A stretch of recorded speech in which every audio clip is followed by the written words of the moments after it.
काय मग म्हणते 5 वर्ष ग्रामपंचायत आमच्या ताब्यात आहे सेवा करायसाठी, तर शिकर ना. तसं तो तू कोणच्या दाव्याला येईन आणि ग्रामपंचायत लागल्यावर कोणचं बारस सोडी ना. फक्त 12-3 होता नव्हता बुवा. आणि त्याला जर कोणी सांगायचं ना कळायला लागल्या आलाच तो. अगोदर काय हिंडा ना तू.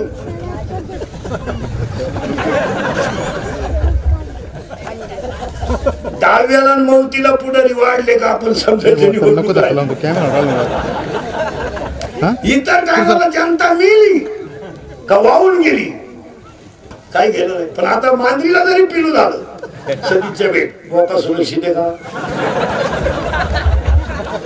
हटकावला मोका मांजरीनं पाहिला. समाज वापरून घ्यायचंय महाराज. फक्त खरीची आई दिली. आता आमच्यासारखेच थोडं खरंय तर जॉम्बात, पण ते खरंच आहे. ते कालही खरे, आजही खरे, उद्याही खरे. पण आपण समाज माणसावर प्रेम नाही करणार. आता हे तुम्ही माया पुढे एवढे उन्हात रंगले. आता एखादा आमदार खासदार आला तुम्ही कोणत्या मागे जा चालेल त्याच्या मागे इंद्रिकर गेला उडत लोक नालाय की लगेच त्याला म्हणा बसा मोकांडी आमच्या आम्ही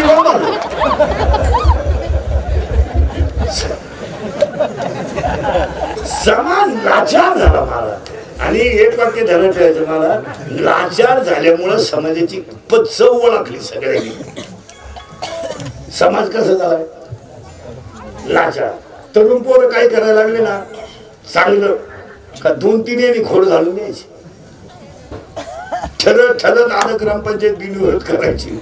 उठलाच कोपऱ्यातून का करायची बा मुतला खंडीच्या वरणात तिला गावाचा बोंग्या करून झाला. तुम्हाला उभं राहायचं आपल्याला नाही पण का बा आपल्याला नाही उभं राहायचं. आपलं ते कामही नाही पण काय माणसं लग्न विग्नाला कीर्तनाला आली ना स्वयंपाक बशी थांबत आहेत. इकडं नाही आचारी बशी टक मीठ टक झटका आणि अजून टाक बिघडून देणार घरी जा. त्याने त्याला आमटी खायला मी म्हणत होतो तो आचारी नको. अशी लोक नाही विचित्र. गावात सप्तेची मीटिंग बसली ना मग एखादं कोपऱ्यातून म्हणायचं करायचं का यांना.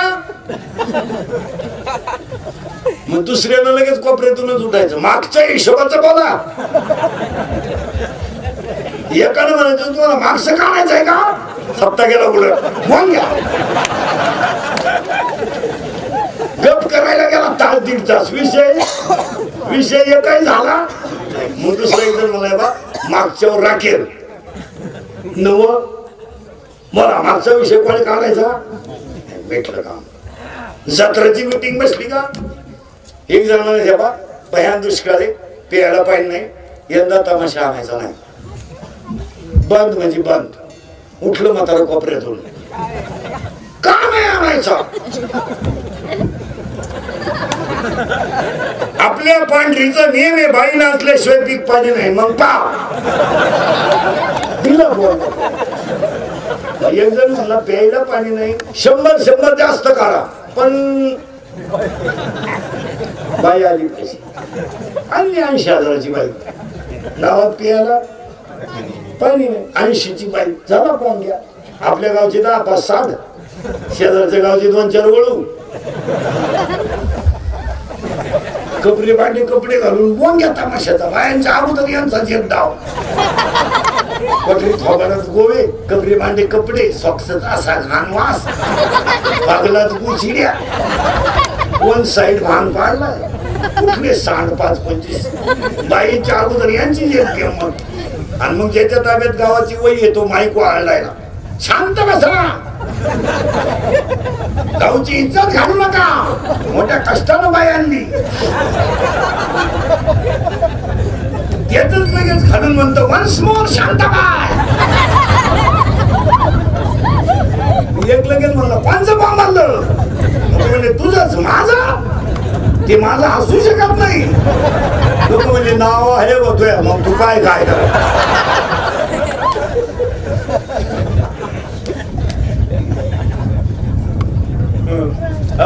काय नाही मान काय नाही सांगायचं तर कोणतं वाक्य विनोद फक्त बिरकून द्यायचं. महिला मंडळ दुधामध्ये तुम्ही किती पाणी टाका कितीही हे दुधामध्ये तुम्ही किती पाणी टाका दूध इतकं पवित्र आहे पाण्याला रंग देते. दूध इतकं पवित्र आहे पाण्याला रंग देते. पाण्याला दुधापासून बाजूला काढीत नाही. फक्त मिठाचा खडा टाका अख्ख्या दुधाचा भोंग्याचा. फक्त मीठ टाकू नका. पाया पडून सांगतो शिवजयंतीला पहिलं वाक्य चांगलं करता आलं नाही तर करू नका पण चांगलं करणाऱ्याला आडवं येऊ नका हाच धर्म आहे. एवढं करा आपल्याला करायचं नाही तर करू होईल आणि तो करून घेणार आहे. आपण कोण आहे चिंता बिंता करायची नाही. अभंग तुकाराम महाराजांचा तत्व पाळायला पाहिजे. अभंगातला पहिला मुद्दा संपला. अभंगातला दुसरा मुद्दा कीर्तनाला चिंता करायची नाही बोलत जायचं आपल्या कीर्तनाला. यसला यस नोला नो. एक माणूस नीट बोला ना सध्या सगळी माणसं टेन्शन मध्ये काय झपाटलंय त्यांना काय कळलं. दोन पोर एकत्र बसले तर प्रेयसीच्या गप्पा आहे. दोन पुरी एकत्र बसल्या तर पळून जायचं प्लॅनिंग. दोन पाखवादे एकत्र बसले तर एकमेकांना नाव ठेवतात. दोन भजने एकत्र बसले तर एकमेकांचा पुतळा करतात. दोन कीर्तनकार एकत्र बसले तर हाताला नाव ठेवतोय तर त्याला नाव ठेवतोय. दोन पुढारी एकत्र बसले तर घुसावा पंचायत महिन्यावर गंमत आली. आपण घुसावा सरकार पडावाची. आता काय शेतकरी म्हणतो पाणी नाही व्यापारी म्हणतो गिराईक नाही. तरुण पोर नोकरीवाले म्हणते पगार भागत नाही. तरुण पोर म्हणते पाहुणे येत नाही. आली ती देत नाही दिली ती राहत नाही राहिली तिला पोर होत नाही. एक माणूस नीट बोल. राजा दुखिया प्राण आम्ही म्हणतो एवढे पैशात होत नाही. एक माणूस राहिलो जिनं भावाची ज्याचं अन्न खालं त्यालाच नाव ठेवलं. परिणाम या जन्मात अन्नच नाही अन्नच नाही. मग परत वाक्य फायनल करायचे आपल्याला. मागील जन्माचे भोग भोगून संपवायचेच आहे. कीर्तनाला बोलत जायचं तरी देवानी बसलं जाय तोंड सोडून बिडून द्यायचं नाही. काय देवाने वाईट केलं नाही आणि अख्याला याच्यापेक्षा काय करावं.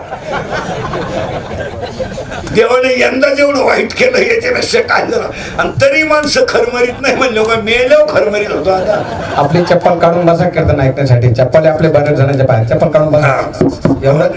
आवाज यायला एकदा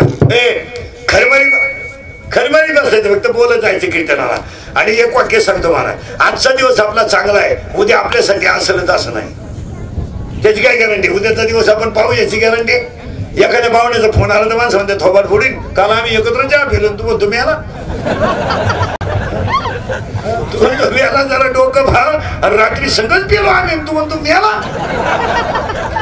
एकच काय एकाच वरातीला होतो आम्ही. पाणी कमी पडलं तर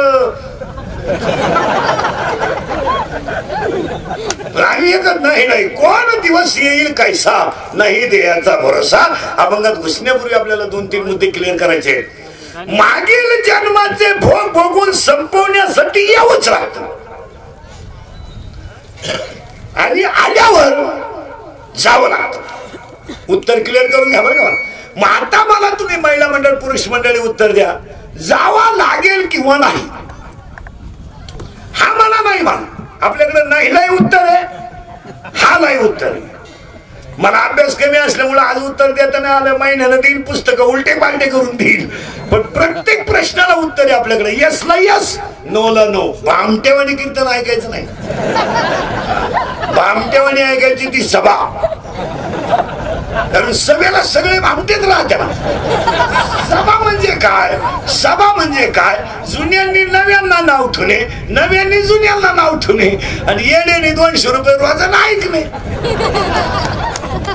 सभा म्हणजे काय. त्यांनी म्हणायचं यांना जमलं नाही यांनी म्हणायचं त्यांना जमलं. आपण म्हणायचं जमू नाही तर न जमू 200 चपटी जुलाब आली महिन्यावर गंमत. आता यंदा दुष्काळ नाही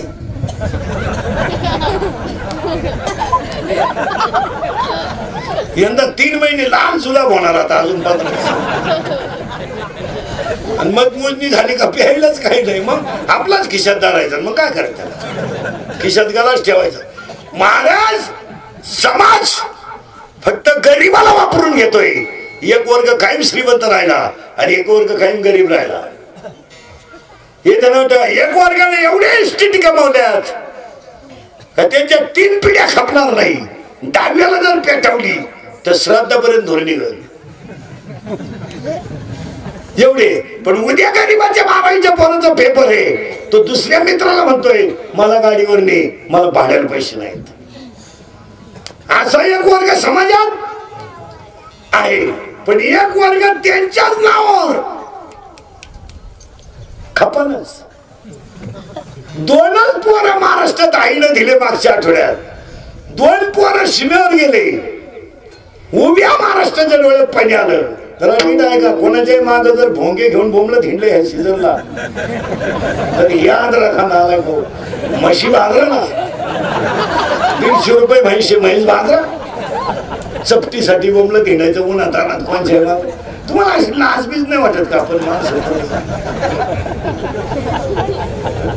आता का आता 12वीचे सांडमोकळे झाले 15 दिवसात.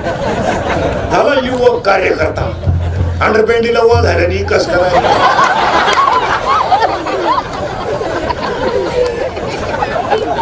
बगलात कुचिडा बघाल खाजीतोय भाषण मेली ना लोक. महाराज आतापर्यंत सगळी माणसं गरीबच मेली. तुम्ही सगळे तरुण पोरं विचार करा आणि मला उत्तर द्या. आता बारीक 2 मुलं आपल्या सीमेवर गेले. गावोगाव आपण बोर्ड लावली, निषेध बोला, निषेध केला. 2 मिनिटं श्रद्धांजल्या वाहिल्या. मान्य आहे ना.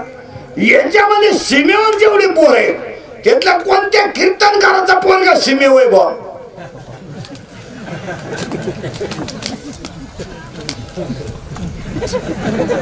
बोला ना, आहे का सांगा मला.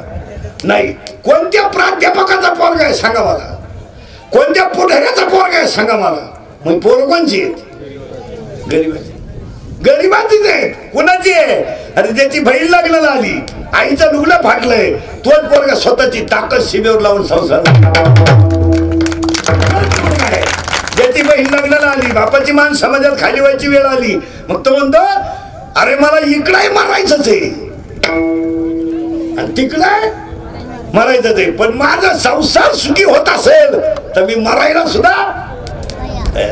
12वीला चांगले मार्क पडले आणि सहज सिलेक्शनला गेला. सहज. महाराज तो इकडे जरी राहिला असता तर त्याला चांगली नोकरी लागणारच होती. इतका तो हुशार होता. पण सहज सिलेक्शनला गेला. 12वीला त्याला मार्क चांगले आणि सिलेक्शन झालं. त्याच्यामुळे 2 मुद्दे. इकडे शिकला तर 3 वर्षात मोठी नोकरी लागेल आणि इकडे गेला तर. पण त्यानं 3 विषयाचा विचार नाही केला. तो म्हणला नाही रे, माझा लहान भाऊ 10वीला आहे, त्याची जर शाळा सुटली तर आमचं घर बसल, मी इकडं नाही जात. सीमेवर गेला. सीमेवर गेला. आणि सीमेवर जे गेले ते गरीबाचेच आहेत. त्यांच्या घरात कालवणारा तेल नाही, आई बाप गरीब आहेत. मग ते आई बाप, ते पोरं मोठे नाही, त्यांच्यावर संस्कार करणारे आई बाप मोठे. गरीबात श्रीमंताचं का गेले. एक वाक्य परत नाही आहे का. कुणाचा तरी मुलगा सीमेवर लढतोय म्हणून आपण बंगल्यात घोरतोय. कुणाचा तरी पोरगा सीमेवर लढतोय म्हणून आपण मच्छरदानीत घोरतोय. कुणाचा तरी गरीबाचा मुलगा अंगातला घाम या काळ्या आईत घालतोय, या काळ्या आईत घालतोय. तेव्हा कोणाची तरी बायको चपातीला तेल लावते. काळ्या आईत कुणाचा तरी अंगातला घाम चिरतोय. आता खा ना गहू. 2.5 झाले. 2,500 गहू झाले. 5,000 ज्वारी झाली. आता 1 रुपयानं दूध वाढलं तर नोकरीवालीची बायको भांडी आपटी ती. दूध प्यावा का नाही. तो नवरा कवा दूध पितो का बाई? तो नवरा जे पितो ते 72 रुपये पावशेर आहे. नॉट आउट म्हण, एंट्री म्हण, डिप्लोमॅट म्हण, आरशी म्हण. शेतकरी बिचारा सायकलीला किटली टांगून दूध घेते. कुणीतरी घ्या, दूध घेईना कुणी. हे दारूवाल्याला उठवाय जाते लोक. अरे झोपतो कवर, मला मुतायला होईल. तू असं काय करतो? बूट इथं करून घे, मला वरून टाकल्याशिवाय खाली येत नाही.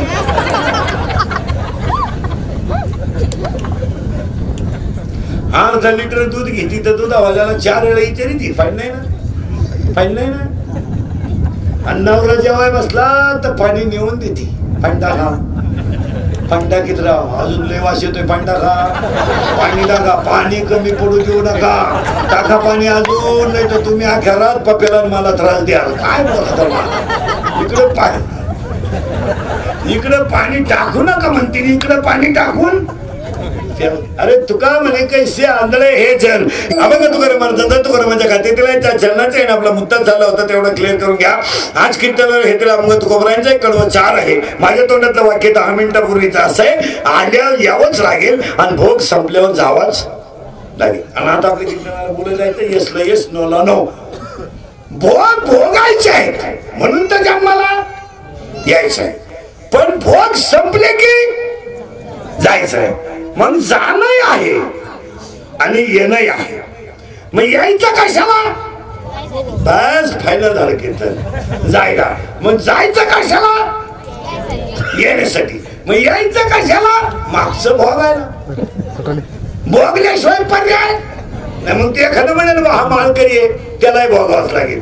एखादं म्हणेल आज जुगारी आहे, त्यालाही सुटका नाही. एका वाक्य सांगा, रामाचा बाप बायकोच्या मांडीवर मेला आणि जटायू रामाच्या मांडीवर मेला. लावा डोकं. रामाचा बाप दशरथ बायकोच्या मांडीवर मेला आणि जटायू रामाच्या मांडीवर. उलट फिरा आता. रामाचा बाप बायकोच्या मांडीवर मेला आणि रामाची बायको पळवणारा रामाजवळ मेला. रावणाचा मृत्यू रामाच्या जवळ आणि रामाच्या बापाचा मृत्यू बायकोच्या मांडीवर. आता उलट आहे का? सख्या बहिणीचं लग्न झालं, भोगपा किती वाईट राहत्या. सख्या बहिणीचं लग्न झालं, आकाशवाणी झाली. बहिणीला भावाने जेलमध्ये ठेवलं, बहिणीने मेवणा जेलमध्ये. बहीण बाळवंत झाली, पहिला मुलगा झाला, आईला आनंद झाला, स्तनाला पाना फुटला. बहिणीनं पोरगा पाहिला, डोळ्यातून खळखळा पाणी आलं, आनंदच तेवढा झाला. भावा तो पोरगा स्तनाला नाही लावला. भावानं बहिणीचा पोरगा बहिणी समोर दगडावर आपटला. 1 नाही 6. आता डोकं खाजवा थोडं. सख्या बहिणीची 6 पोरं सख्या भावानं दगडावर आपटली. 1 तासाच्या पुढे एकही पोरगा जगलं नाही. त्याच्यातला एक जो वाचला तो 125 वर्ष राहिला. कृष्णाचा अवतार होता 125 वर्ष. आता एक उत्तर द्या तुम्ही. देवाची आई आहे पण तिची पोरं तिच्या भावानं का मारावा? तर त्याच्या आईनं, देवाच्या आईनं मागच्या जन्मी तिला सवत होती, तिला मुलं झालती. सवतीला झालती, तिला झाली नव्हती.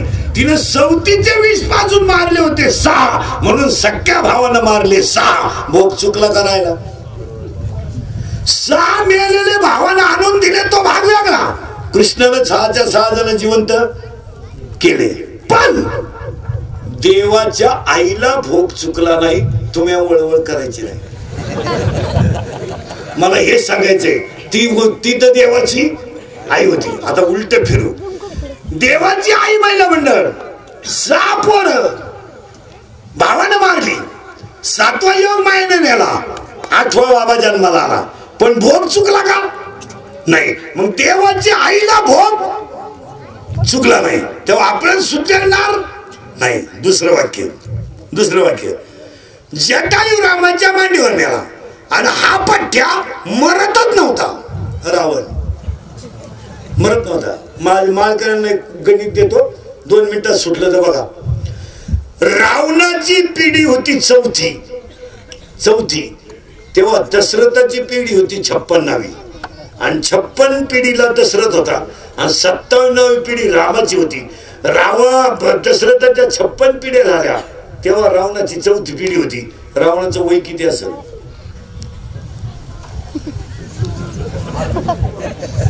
आता काय बोलती गणितच तेवढं अवघड आहे.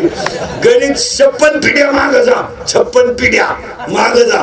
दशरथाच्या 56 पिढ्या तेव्हा ह्या पट्ट्याची 4थी पिढी. आणि पिढ्या ऐका कशा होत्या? ब्रह्मदेव, पुलकाश्य, पुलश्य आणि 4थ्या पिढीला रावण. गणित सुटणार नाही, सोपं गणित सांगतो. रावणाला बायका होत्या 80,000. सावत्रावर 80,000 बायका होत्या. रावणाला 80,000 बायका होत्या. 1 वर्षाला 1 बायको धरा.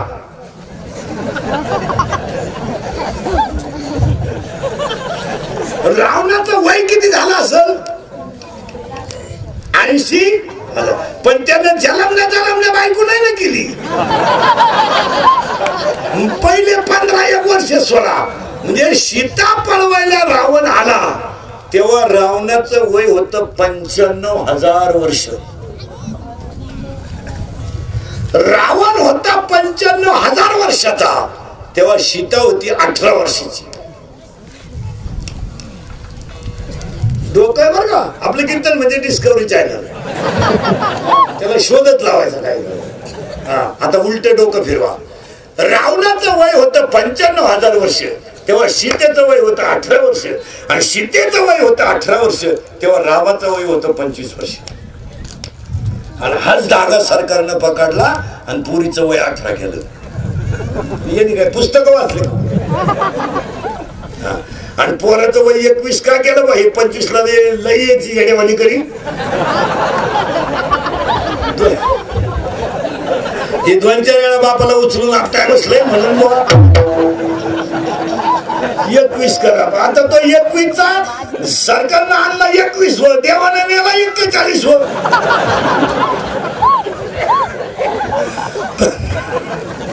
सरकारनं पोरगा कितीवर आणलाय? 21 वर. पण देवाने यांना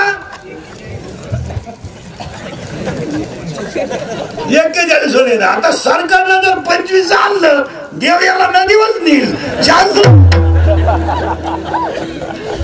एक गोष्ट देव करीतच असतो. आता काही 41 झाले महाराज. उपयोग नाही राहिला, रेंज गेली. जोडीदारांचे ऑपरेशन झाले, कार्यक्रमही बंद झाला. तसा त्याला एक माझ्यासारखं भेटला, मला मिळेल ती करून टाक. त्याने पोरगी पसंत केली पण त्या पोरीच्या आईनं नवरदेव पाहिला. ती म्हणजे भिकाऱ्याला पोर देऊन पण यायला द्यायची नाही. का द्यायची नाही? तर हा पाहिला, मला पाहिला आलता. अर्थ लोपले पुराणी नाश केला शब्दाने आणि किचकट मुद्द्यात घुसायचं. आपल्याला फक्त करंट लावून घ्या. माझ्या तोंडातलं वाक्य फायनल करून घ्या. भोग भोगल्याशिवाय सुटका नाही, भोगावा लागेल, याला पर्याय नाही.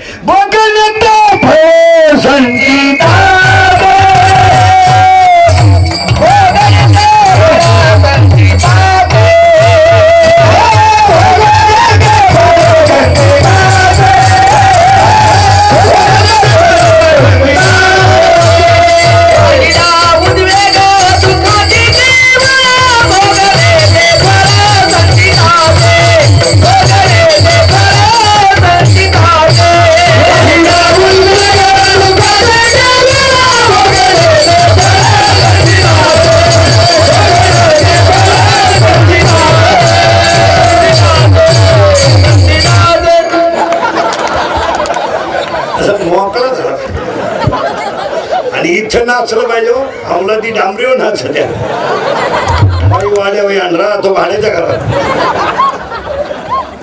सुनो तुला माझ्या भरोसा त्या बापाचा नाही तर सुनू नका. मला आमदार झाल्यासारखं वाटतंय. चैन बरोबर शेतीला चैन नाही ना, आमदार व्हायला निघले. चला थोडं माग. भोगने ते फलसंचिताचे पहिले वाक्य क्लिअर झाले. भोग भोगावेच लागतील. मग मला शब्द सांगायचे कीर्तनात घुसायला. अभंग तुकोबारायांचा तत्व जीवनात पाळायला पाहिजे. कारण जी व्यक्ती ज्या कामाला आली त्यानं ते काम केलं पाहिजे. कोणी उपकार करीत नाही. पखवाद्यानं पखवाद वाजवला तर काही उपकार नाही. गायकानं चाल म्हणली तर काही उपकार नाही. कीर्तनकार बोलत होतं काय फुकाट नाही, कोणाला उता आला नाही. काही लोक म्हणते आम्हाला समाजाची सेवा करायची, लबाडे हाणू नका, समाज लुटायचा आहे, मला सेवा करायला कोणाला वेळ नाही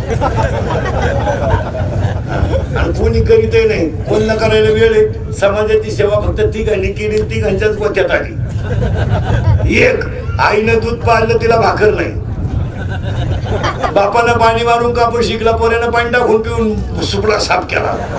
काय बापाला दिले? आई बापांनी मोठे केले लोकांना, त्यांच्याकडे पाहायला वेळ नाही. लाख 5-20 लाखाचे बंगले बांधले लोकांनी, पण ज्यांनी जगण्यासाठी आई वडील बळी दिले त्यांची ज्ञानेश्वरी बंगलेली नाही.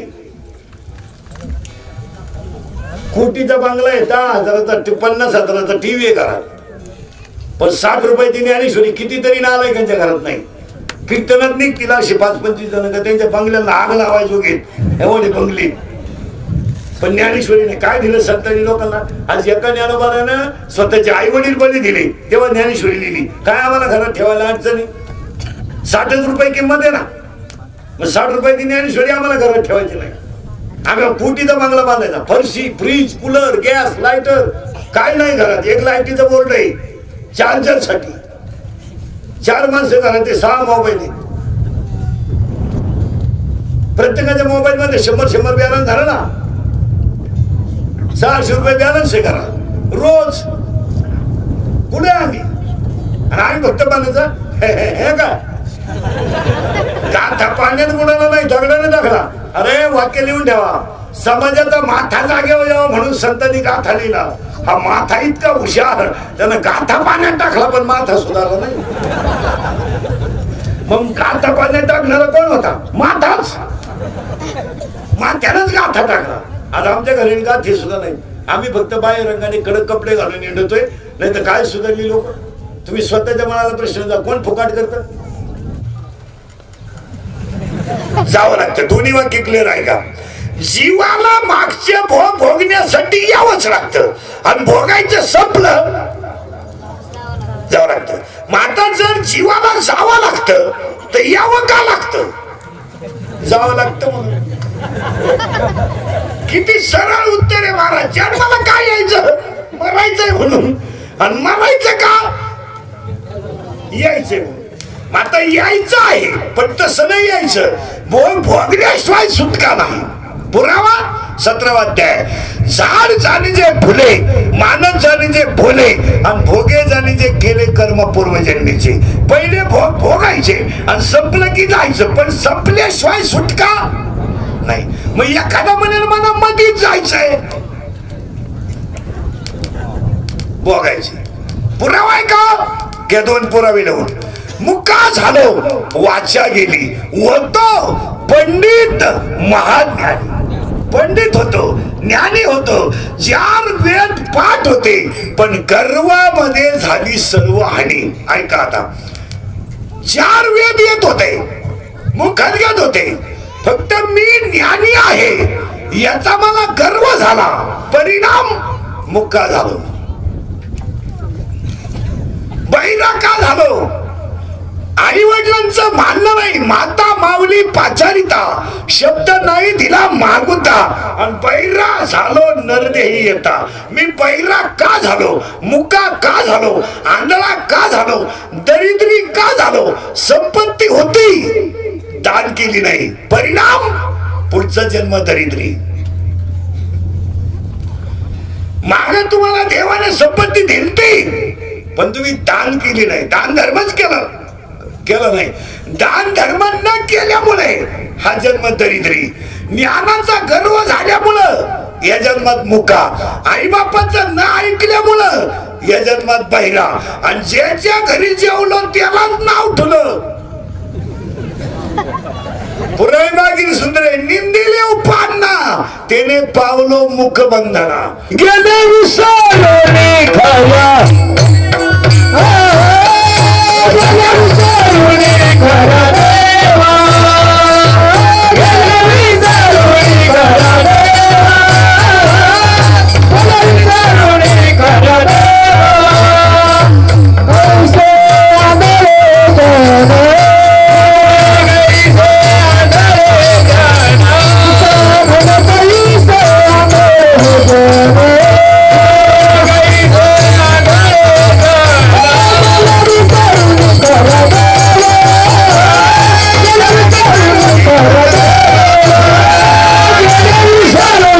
राधे